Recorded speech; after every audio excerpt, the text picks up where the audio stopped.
교독하겠습니다. 45절 말씀, 예수께서 즉시 제자들을 재촉하사 자기가 무리를 보내는 동안에 배 타고 앞서 건너편 베세다로 가게 하시고,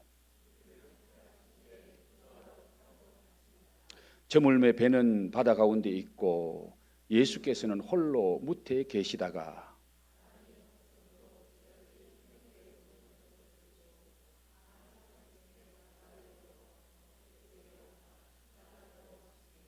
제자들이 그가 바다 위로 걸어오심을 보고 유령인가 하여 소리 지르니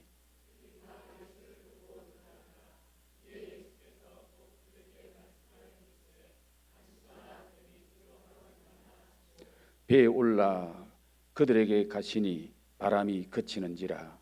제자들이 마음에 심히 놀라니 이는 그들이 그 떡 떼시던 일을 깨닫지 못하고 도리어 그 마음이 둔하여졌음일러라. 아멘.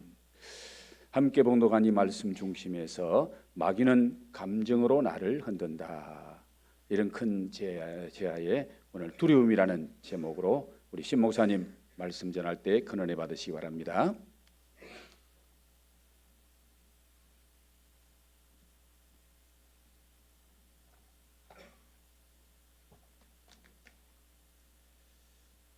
할렐루야, 반갑습니다. 네, 한 주간 잘 지내셨습니까?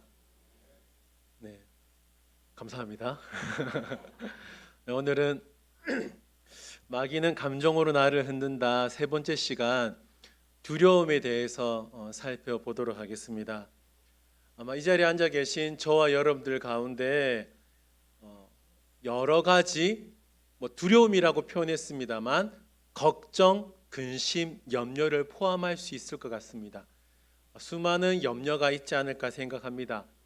질병에 대한 두려움, 미래에 대한 두려움, 물질에 대한 두려움, 여기 우리 청년들 몇 명 앉아 있는데 성적에 대한 두려움, 취업, 결혼에 대한 두려움, 이런저런 고민과 걱정이 있을 거라고 생각합니다. 우리가 두려움에 대해서 한번 곰곰이 생각해 보면 사실 현재 일어나고 있는 일에 대한 두려움도 있지만, 어떤 두려움이 있나요? 아직 일어나지 않았지만 미래에 대한 두려움도 있다라는 것입니다. 바꿔 말하면 지금 나에게 일어나지 않은 일이지만, 사건이지만 미리 걱정해서 스트레스 받으며 염려하며 살아가는 분들도 있다라는 것입니다. 캐나다 심리학자 어니 젤린스키라는 사람이 쓴 모르고 사는 즐거움이라는 책이 있거든요. 그 책에 이런 글귀가 있는데 한번 보실까요? 제가 읽어드릴게요. 한번 보세요, 스크린에. 우리가 하는 걱정의 40%는 절대 일어나지 않을 사건에 대한 것이고, 걱정의 30%는 이미 일어난 일들에 대한 것이고, 22%는 사소한 고민이고, 또 4%는 우리 힘으로 어쩔 도리가 없는 것들에 대한 것이고, 그리고 걱정의 4%만 우리가 해결할 수 있는 일에 대한 것이다 라고 이런 글을 적었습니다. 자, 여러분, 무슨 말인가요? 이 퍼센테이지를 다 더해보면 96%는 우리가 해도 안 되는 쓸데없는 걱정이라는 겁니다. 근데 이 걱정을 저와 여러분들이 이미 삶 속에서 함으로 말미암아 누구는 40%, 누구는 50%, 누구는 90% 걱정을 하면서 두려움 가운데 삶을 살고 있다라는 겁니다. 사실 우리의 삶을 돌아보면 우리 삶 가운데 두려움이 참 많이 있습니다. 그렇죠? 제가 가진 성경 프로그램으로 두려움을 한번 검색해 보았는데 401번이나 검색이 되었습니다. 이게 뭘 말할까요? 성경은 사람이 이미 두려움이 많은 존재라는 걸 알고 있었다는 겁니다. 그래서 하나님께서 뭐라 그러시죠? 지속적으로 두려워하지 말라, 이 말씀을 우리에게 계속 말씀해 주고 있다라는 거예요. 만약 우리가 인간이 단 한 명도 예외 없이 두려움을 느낄 수밖에 없다면 중요한 사실은 그 두려움이 찾아왔을 때 우리가 어떻게 반응하느냐는 겁니다. 꼭 기억해 주시기 바랍니다. 이 말을 제가 좀 잠시 뒤에 또 할 거예요. 우리에게 예외 없이 두려움이 다 찾아오는데 중요한 건 그 두려움 앞에 우리가 어떻게 반응하느냐입니다. 오늘 본문 말씀은 오병 이후에 일어난 말씀입니다. 사건입니다. 예수님께서 떡 5개와 물고기 2마리로 남자 5,000명을 먹이셨어요. 그러면 거기에 같이 있었던 여성들 그리고 자녀들까지 합치면 수많은 사람들이 예수님을 통해 배부름을 경험하게 되었다는 겁니다. 저와 여러분들이 그 당시 이스라엘 백성들이었다면 어떨까요? 기분이 완전 재수인 거죠. 그렇지 않겠습니까? 예수님 때문에 한 끼 배부르게 먹을 수 있었어요. 얼마나 기분이 좋았겠습니까? 그 당시에 만약에 유튜버가 있었으면 어떨까요? 조회수 최소한 100만은 넘었을 겁니다. 엄청나게 많은 조회수를 기록했을 거예요. 이 사건을 계기로 이스라엘 백성들이 예수님을 주목하기 시작하는데 예수님은 그 주목당함을 싫어하십니다. 예수님께서 주목당하시는 걸 느끼신 다음에 의도적으로 제자들을 재촉하사 건너편 벳세다로 가자고 하십니다. 똑같은 사건을 요한복음 6장 15절에서는 이렇게 말씀하고 있는데 제가 읽어드릴게요. 그러므로 예수께서 그들 이스라엘 백성들이 와서 자기를 억지로 붙들어 임금으로 삼으려는 줄 아시고 다시 혼자 산으로 떠나가시니라. 지금 이스라엘 백성들은 로마 통치하에 있으니까 불편한 겁니다. 늘 생활을 간섭받다 보니까 힘든 거예요. 그런데 그들 앞에 누가 나타난 겁니까? 예수님이 짜잔 하고 나타났는데 그 예수님이 오병이어가지고 물고기 5마리 떡 5개와 물고기 2마리 가지고 5,000명 이상을 먹이시니까 이 예수님을 통하여 우리가 로마 통치하에서 벗어나 보자.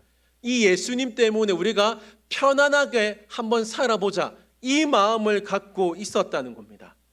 예수님께서 이런 무리들의 생각을 아시고 제자들을 재촉하사 건너편에 있었던 벳세다 지역에 가자 하시고 예수님은 따로 혼자 산에 기도하러 올라가셨습니다.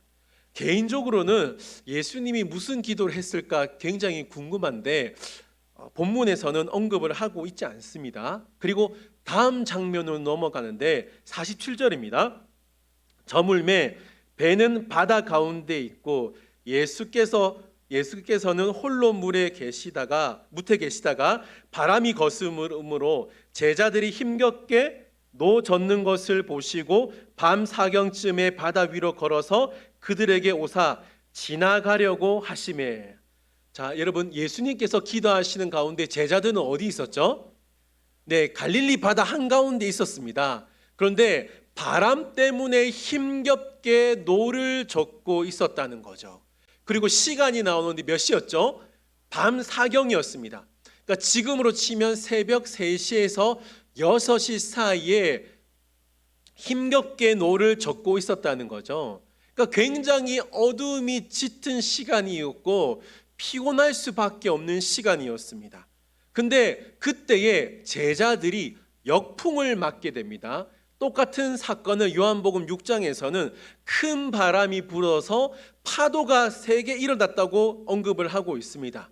이때 예수님께서 기도를 마치시고 제자들에게 다가가시는데 제자들의 반응을 보겠습니다. 49절입니다. 우리 이 말씀 다 같이 한번 읽겠습니다. 시작.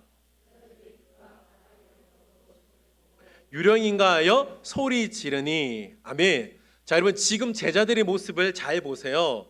풍랑 때문에 두려워합니다. 그렇죠? 그리고 또 누구 때문에 두려워합니까?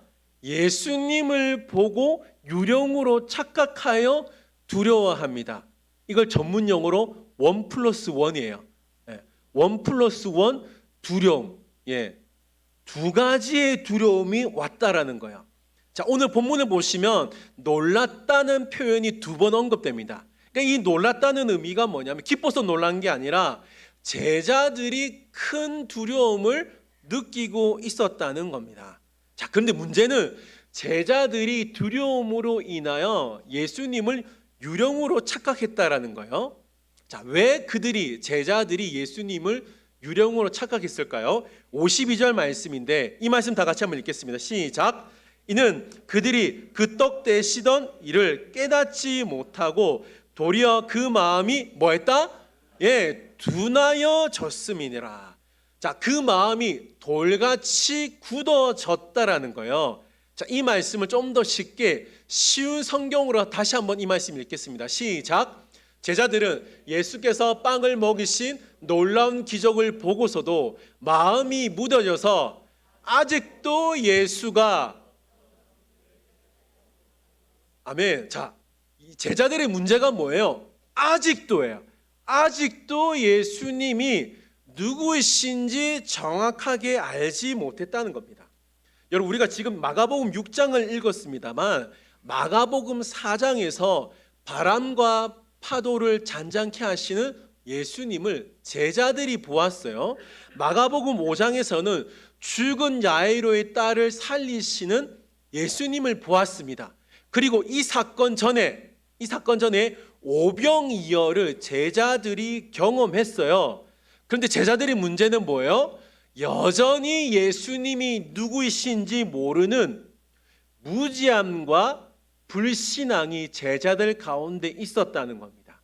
자, 만약에 제자들이 영적으로 무지했고 불신앙을 가지고 있었다면 예수님을 유령으로 착각하는 것은 어쩌면 당연한 결과일 수 있다라는 거죠. 49절 보세요. 제자들이 그가 바다 위로 걸어오심을 보고 유령인가 하여 뭐 했다 그러죠? 소리 지르니. 이 소리 질렀다는 건 우후!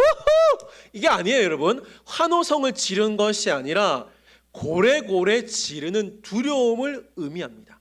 그러니까 무서워서 지르는 소리였다는 거예요. 자, 여러분, 제가 방금 뭐라 그랬죠? 소리였다는 거예요. 자, 이 소리를 잠시 한번 기억해 주십시오. 여기서 제자들이 지르는 다른 소리를 한번 살펴보겠습니다. 오늘 본문이 마가복음 6장인데 이 사건이 일어나기 전 마가복음 4장을 보시면 예수님께서 제자들과 함께 배에 오르셔서 갈릴리 호수를 지나가고 있었습니다. 그러니까 예수님께서 갈릴리 호수를 지나가시는데 배에 타셨는데 바로 주무시는 거예요. 근데 마침 광풍이 불어서 배에 물이 가득 찼는데 제자들은 두려움에 사로잡히게 됩니다. 자, 물이 들어오니까 제자들이 주무시던 예수님을 깨웁니다. 그러면서 어떤 소리를 지르냐면 예수님, 우리가 죽게 되었는데 우리를 돌보시지 아니하니 하시나이까, 이런 원망스러운 소리를 지르게 됩니다. 이때 예수님께서 이렇게 말씀하십니다. 마가복음 4장 40절에서 41절인데 한번 이 말씀 다 같이 한번 읽겠습니다. 시작. 이에 제자들에게 이르시되 어찌하여 이렇게 무서워하느냐, 너희가 어찌 믿음이 없느냐 하시니 그들이 뭐했다? 심히 두려워하여 서로 말하되 그가 누구이기에 바람과 바다도 순종하는가 하였더라.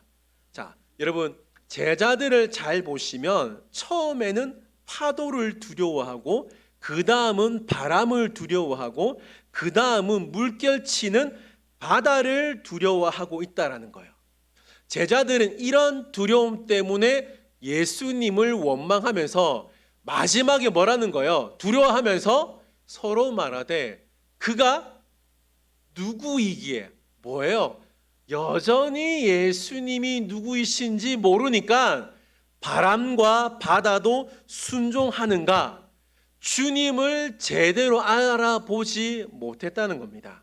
자, 지금까지 살펴본 제자들의 모습을 통해 우리는 두려움에 대한 중요한 영적 진리를 발견할 수 있습니다. 그게 뭐냐면 우리가 두려움을 느끼면 느낄수록 예수님을 제대로 알아보지 못하는 영적인 바보가 된다라는 거예요. 자, 여러분 꼭 기억해 주시기 바랍니다. 우리가 두려움을 느끼면 느낄수록, 그 두려움에 빠지면 빠질수록 주님을 주님으로 알아보지 못하는 영적인 무지함이 우리에게 발생한다라는 겁니다. 자, 디모데후서 1장 7절 말씀을 보면, 자, 이 말씀 보시면 하나님이 우리에게 주시는 것은 뭐가 아니라는 거예요? 예, 하나님은 우리에게 절대로 두려워하는 마음을 주시지 않는다는 겁니다. 자, 여러분 꼭 기억하십시오. 우리가 느끼는 두려움이 있잖아요. 이 두려움은 하나님이 주시는 게 아니라는 겁니다. 여기에 마음이라고 되어져 있는데 헬라어로 보시면 푸뉴마예요. 그러니까 이 푸뉴마의 뜻이 뭐냐면 영입니다. 하나님은 우리에게 두려워하는 마음, 두려워하는 영을 주시지 않는다는 거예요. 하나님이 두려워하는 마음을 우리에게 주시지 않으면 누가 우리에게 두려워하는 마음을 준다는 겁니까? 마귀가 우리에게, 사탄이 우리에게 두려워하는 마음을 준다라는 겁니다. 자, 여러분 잘 들으십시오. 만약에 사탄이 우리에게 두려워하는 마음을 준다라는 건 결국 두려움의 본질은 뭐라는 거예요? 영적인 문제라는 겁니다. 두려움의 문제가 뭐냐면 두려움의 본질은 영적인 문제라는 거예요. 자, 두려움의 본질이 영적인 문제라면 두려움은 어떻게 해결할 수 있다라는 거예요? 영적으로 해결할 수 있다라는 겁니다. 이거 굉장히 중요합니다. 꼭 기억하세요. 성경에서 두려움이란 단어가 가장 먼저 언급되는 곳이 어디냐면 창세기 3장 10절입니다. 우리 이 말씀 다 같이 한번 읽겠습니다. 시작. 내가 동산에서 하나님의 소리를 듣고 내가 벗었으므로 뭐 했다? 두려워하여 숨었나이다. 아담이 죄를 지었기 때문에 가장 먼저 생긴 감정의 첫 변화가 뭐예요? 두려웠다라는 겁니다. 그러니까 아담의 두려움은 하나님을 떠나 죄를 짓는 그 순간에 생긴 감정의 변화라는 겁니다. 여러분, 이 두려움 때문에 아담이 오늘 본문에 나오는 제자들처럼 하나님을 원망했다라는 거예요. 예수님을 원망했다라는 거죠. 사랑하는 성도 여러분, 사탄은 우리에게 두려움만 줄 뿐만 아니라 그 두려움을 통하여 하나님을 원망하고 의심하게 만든다는 거예요. 그래서 결국 하나님을 제대로 알아보지 못하도록 우리를 영적인 바보로 만든다는 겁니다. 그러니까 영적으로 무지하게 만든다는 것이죠. 하나님께서 천지를 창조하시면서 우리 인간에게는 다른 동물들에겐 주지 않은 굉장한 독특함을 우리에게 주었습니다. 창세기 2장 7절 보시면 여호와 하나님이 땅의 흙으로 사람을 지으시고 생기를 그 코에 불어넣으시니 사람이 뭐 됐다 그러죠? 생명이 되었다 합니다. 자, 하나님께서 사람을 지으실 때에 사람의 코에 생명의 숨을 불어넣어 주셨는데 사람이 뭐 됐다는 거예요? 생명이 되었다는 거예요. 그러니까 사람에게만 있는 독특함, 유니크함이 있다라는 겁니다. 그러니까 사람이 생명이 되었다는 의미가 뭐냐면 동물에게는 없는 독특함이 있는데 그게 뭐냐? 영혼이 사람에게 있다라는 겁니다. 다시 말하면 사람은 영적인 존재라는 거예요. 사람은 영적인 존재라는 겁니다. 자, 창세기 6장 3절 보시면 여호와께서 이르시되 나의 영이 영원히 사람과 함께하지 아니하리니 이는 그들이 뭐 됨이라? 육신이 됨이라. 그러나 그들의 날은 120년이 되리라 하시니라. 자, 여러분 이 본문 말씀을 잘 보시면 인간이 죄를 범한 이후에 타락하게 되었는데 본문에서는 타락하게 되었다는 말을 그들이 육신이 되었다라고 표현하고 있습니다. 근데 여러분 한번 생각해 보세요. 인간은 분명히 죄를 짓기 전에도 뭘 갖고 있었어요? 육신을 갖고 있었는데 창세기 6장 3절에서 또 이상하게 그들이 육신이 되었다고 말씀하고 있다는 거죠. 여기서 육신이 되었다는 의미가 뭘까요? 인간은 원래 영적인 존재였습니다. 인간은 영적인 존재였기 때문에 영이 육을 이끌고 가는 삶을 살아야 되는데 죄가 들어옴으로 말미암아 주객이 전도되어 이제는 육신이 영을 압도하여 육체의 본능대로 살게 되었다는 겁니다. 인간은 육체의 본성을 따라 움직이게 되었기 때문에 마귀가 끊임없이 우리에게 있는 지정의를 흔들어서 우리를 넘어지게 만든다는 것이죠. 지를 한번 보십시오. 누가 가르쳐 주지도 않았는데 인간 어떻습니까? 우리의 삶을 보면 악한 꾀, 악한 생각을 합니다.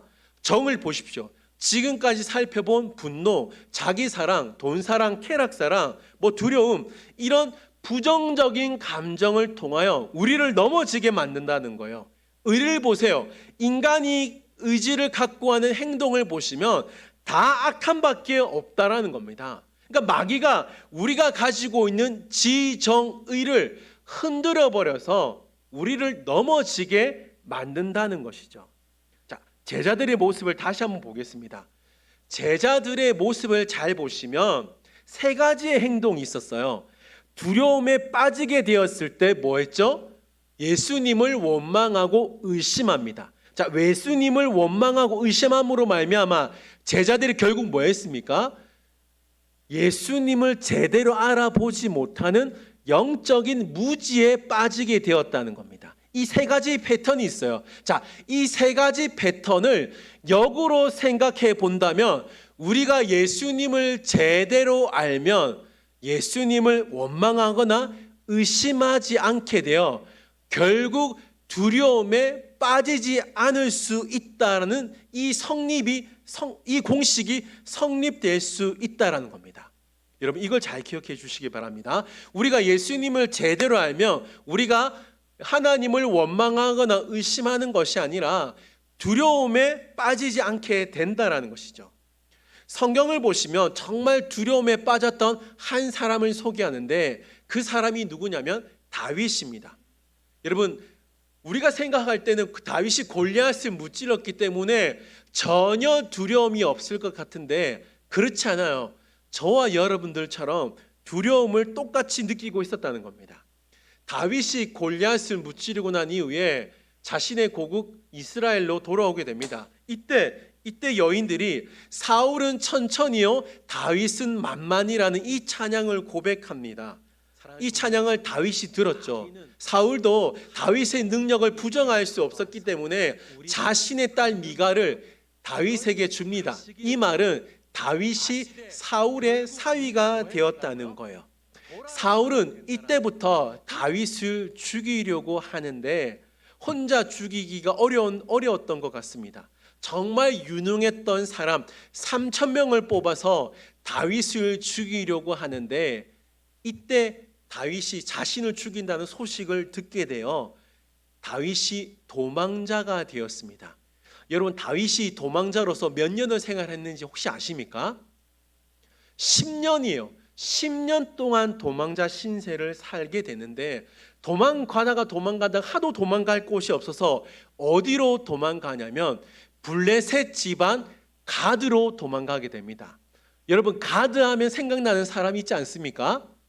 골리앗이에요. 골리앗의 고향이 가드였습니다. 그러면 블레셋 사람들이 이 다윗을 보고 좋아할까요? 절대 좋아할 일 없죠. 다윗 만나면 내가 가만 놔두지 않을 것이다, 이런 마음이 있었지 않았겠습니까? 다윗이 가드로 온다는 소식을 듣고 그 당시 블레셋 왕 아기스가 다윗을 만나게 됩니다. 자, 그런데 여러분, 다윗이 살기 위해 이런 행동을 합니다. 사무엘상 21장 13절 14절인데 우리 이 말씀 다 같이 한번 읽겠습니다. 시작. 마귀는 사랑으로 우리에게 다가와서 우리를 그의 신하에게 이르되 너희도 보거니와 이 사람이 미치광이로다. 어찌하여 그를 내게로 데려왔느냐. 아멘. 자, 여러분, 말씀을 한번 잘 보세요. 지금 이 상황이 어떤 상황인지 아십니까? 다윗이 자신의 생명을 잃어버릴까 봐 두려워서 뭐 연기하는 거예요? 미친 척 연기를 하고 있다라는 거예요. 살고 싶어서, 두려워서, 죽는 것이 두려워서. 그런데 여러분, 이때 다윗이 쓴 시가 시편 56편입니다. 자, 56편인데 우리 이 말씀도 다 같이 한번 읽겠습니다. 시작. 하나님이여 내게 은혜를 베푸소서. 사람이 나를 삼키려고 종일 치며 압제하나이다.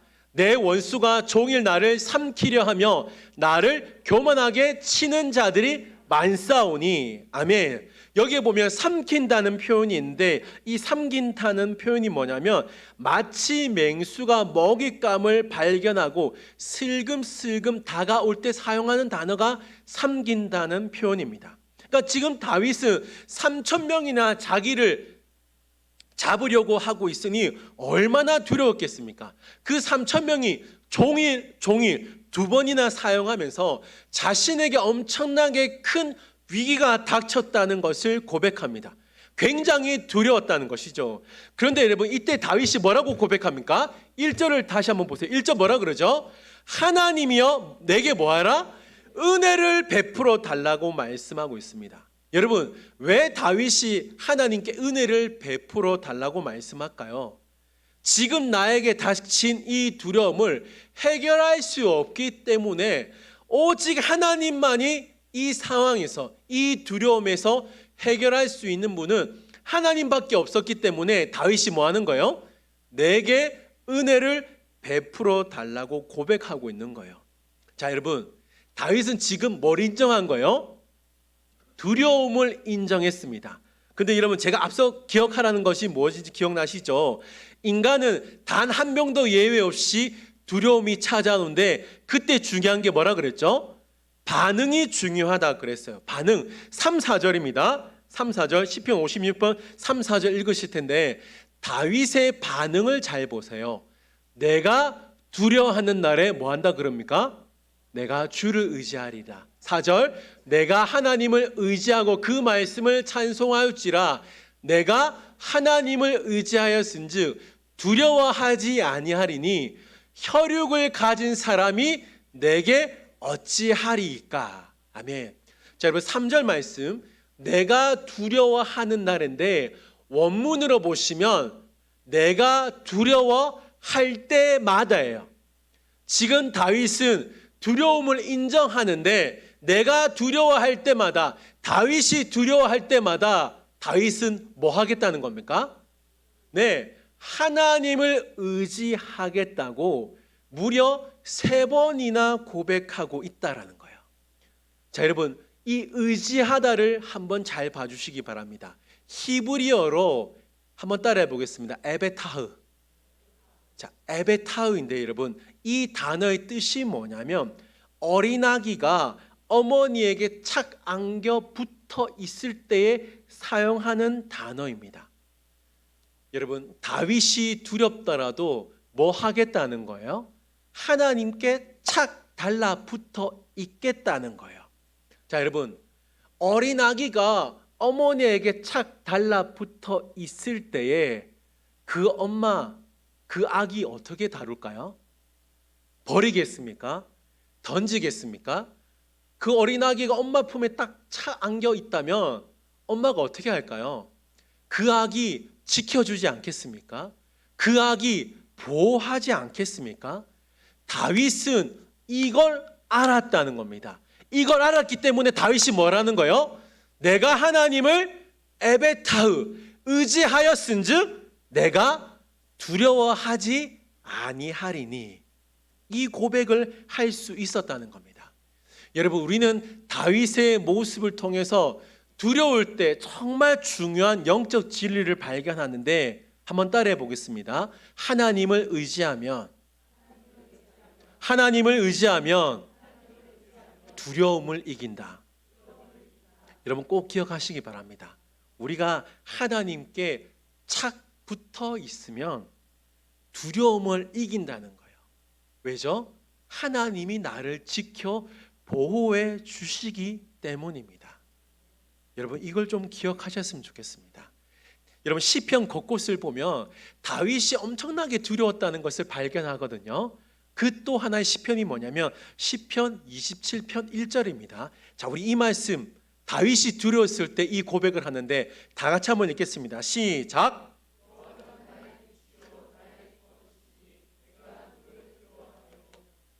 내 생명의 능력이시니 내가 누구를 무서워하리요. 여러분, 다윗은 지금 내가 누구를 두려워하리요? 내가 누구를 무서워하리요? 이 고백을 하고 있어요. 근데 여러분, 이 고백이 언제 한 고백이냐면 다윗의 아들 압살롬이 반역하여 스스로 왕이 되고자 해서 아들 압살롬이 아버지 다윗을 죽이려고 했을 때 지은 시가 시편 27편입니다. 근데 다윗이 뭐라고 고백하죠? 내가 누구를 두려워하리요? 내가 누구를 무서워하리요? 두려워하지 않겠다는 겁니다. 근데 여러분, 중요한 게 뭐냐면 다윗이 지금 하나님을 뭐라고 고백하는 거예요? 네, 나의 빛, 나의 구원, 나의 생명의 능력이에요. 이게 뭐예요? 1인칭으로 고백하고 있다라는 겁니다.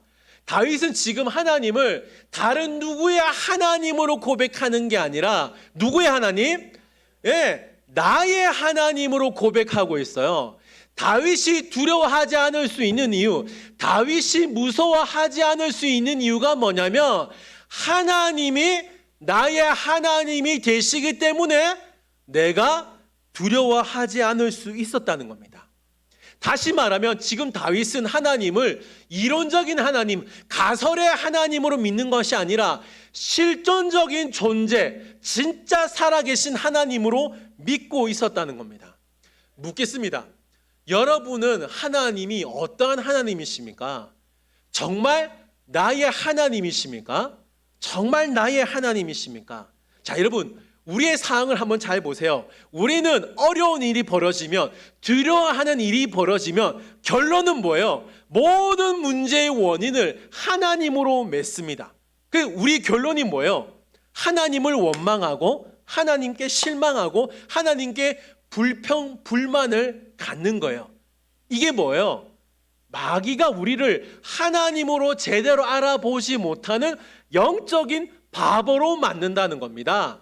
다시 말하면 우리가 두려울 때, 우리가 걱정, 근심, 염려가 많을 때 하나님을 제대로 알아보지 못하고 영적인 바보로 끝나는 경우가 많다라는 거예요. 그런데 그때 우리가 기억해야 될 게 뭐냐면 우리가 두려움이 찾아온다 할지라도 그때 우리가 해야 될 질문이 뭐냐면 하나님은 나에게 어떤 하나님이신가? 이걸 꼭 기억해야 된다는 겁니다. 여러분, 오늘 본문에 나오는 이 제자들의 가장 안타까운 점이 뭐냐면 하나님은 나에게 어떠한 하나님이신가? 예수님은 나에게 어떠한 예수님이신가? 이 질문이 없었다는 겁니다. 예수님께서 제자들에게 사람들은 예수님을 누구라 하느냐 물어보셨습니다. 제자들이 뭐라 그러죠? 더러는 세례 요한, 엘리야, 예레미야 이런 고백을 합니다. 그리고 예수님께서 뭐라 그러시죠? 그럼 너희들은 나를 누구라 하느냐? 여러분, 만약에 예수님께서 이 질문을 우리에게 한다면 저와 여러분들은 어떻게 대답하시겠습니까? 예수를 누구로 아느냐에 따라 누구는 두려움이 사라질 수도 있고요. 누구는 두려움의 노예로 살게 된다라는 것입니다. 너희는 나를 누구라 하느냐 이 질문에 우리가 믿음으로 고백할 수 있다면 설령 우리에게 두려움이 찾아온다 할지라도 뭐가 있어요? 그러나 나의 하나님이 계시기 때문에 나의 하나님은 어둠을 물리치시는 빛이 되시고 그러나 나의 하나님은 죄와 사망에서 구원이 되시고 그러나 나의 하나님은 영원한 생명의 능력이 되시기 때문에 내가 두려워하지 않을 수 있다. 이 고백을 할 수 있다라는 겁니다. 여러분, 내가 하나님을 의지하였은즉 내가 두려워하지 않으리라. 이 다윗의 고백을 우리도 할 수 있다라는 겁니다. 여러분, 두려움이 한번 찾아왔을 때 나의 하나님을 2번 의지하시기 바랍니다. 두려움이 수만 번 찾아왔을 때 그러면 나의 하나님을 수십만 번 의지하시기 바랍니다. 그때에 어떠한 일이 벌어지냐면, 전날에는 두려움밖에 없었지만, 전날에는 한숨밖에 없었지만, 하나님이 나를 착 안고 계시기 때문에, 하나님이 나를 지켜보아하시기 때문에 내가 하나님을 의지하였은즉 내가 두려워하지 않으리라. 이 고백을 할 수 있다라는 겁니다. 여러분, 하나님이 나의 하나님이 될 수 있길 바랍니다. 여러분, 1인칭의 하나님이 되어야 돼요. 너의 하나님, 그들의 하나님, 그의 하나님, 그녀의 하나님이 아니라 하나님이 나의 하나님이 될 때에 두려움이 사라질 수 있다는 것을 기억하시고, 저와 여러분의 삶 가운데 매일매일 하나님을 나의 하나님으로 고백함으로 말미암아 두려움이 찾아온다 할지라도 한숨만 쉬는 것이 아니라, 두려움으로 주저앉는 것이 아니라 하나님이 주시는 평안으로 말미암아 내가 하나님을 의지하였은즉 두려워하지 않으리라. 이 고백이 저와 여러분의 고백이 될 수 있기를 주님의 이름으로 축원드립니다. 아멘. 우리 들은 말씀 기억하면서 우리 이 찬양 부르겠습니다. 주 안에 있는 나에게. 우리 이 찬양, 우리 일어나서 한번 부르실까요? 여러분, 이 찬양 부르실 때에 찬양의 고백이 아니라 나의 기도가 되었으면 좋겠습니다. 주 안에 있는 나에게 딴 근심 있으랴. 십자가 밑에 나아가 내 짐을 풀었네. 주님을 찬송하면서 할렐루야 할렐루야, 내 앞길 멀고 험해도 나 주님만 따라가리. 우리 이 찬양 부르시면서 기도하는 시간 갖겠습니다.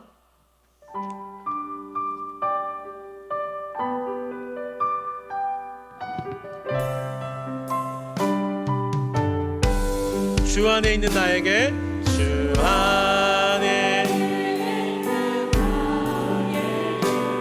딴 근심이 있으랴. 십자가 밑에 나아가 내 짐을 그 두려움이 변하여, 그 두려움이 변하여 너 되었고, 전날에 한숨 변하여 내 노래 내 주님을 찬송하면서,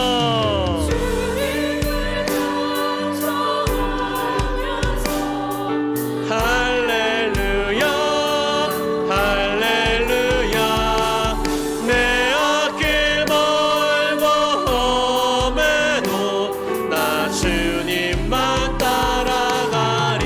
내 주는 자비하셔서 늘 함께 계시고, 내 궁핍함을 아시고 늘 채워주시. 내 주와 맺은 언약을, 내 주와 맺은 언약을 영불 변하시니, 그 나라 가기까지는 늘 모아 주님을 찬송하면서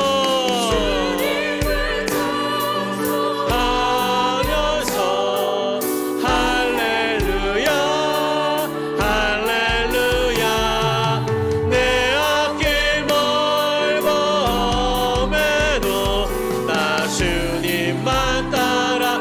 주님을 찬송하면서